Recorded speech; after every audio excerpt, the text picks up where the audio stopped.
সুপ্ৰভাত সকলোকে স্কিন কেয়াৰৰ ভিডিঅ'টো আপোনালোকে ইমান ধুনীয়াকৈ আদৰি লৈছে মই আসলতে ভবাই নাছিলো যে এই স্কিন কেয়াৰৰ ভিডিঅ'টো আপোনালোকৰ ইমান সহায়কাৰী হ'ব আৰু বহুতে কমেন্ট দি আছে যে মই এনে ধৰণৰ ভিডিঅ' বনাব লাগে গতিকে আজি মই আপোনালোকক ক'ব গৈছো যে ইনষ্টেন্ট গ্লোৰ কাৰণে ঘৰুৱাভাৱে আমি কি কৰিব লাগে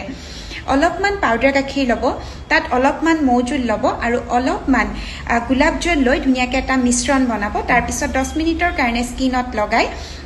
সাফা পানীৰে ধুই দিব এটো অইলি স্কিনৰ কাৰণে বহুত বেছি উপযোগী হয় ড্ৰাই স্কিন আৰু কম্বিনেশন স্কিনৰ মানুহেও লগাব পাৰিব কিন্তু আপোনালোকে লগাবৰ কাৰণে এইখিনি সামগ্ৰীৰ লগত আৰু এটা সামগ্ৰী আপোনালোকে যোগ দিব লাগিব হেতু হৈছে ঘি কিন্তু বেছি নহয় মাত্ৰ 1 বা 2 ড্ৰপ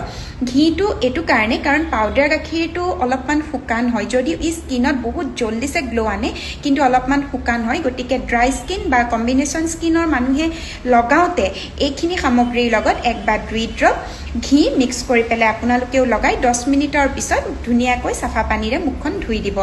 এতে ধুনীয়া গ্লো পাব কৰি চাবচোন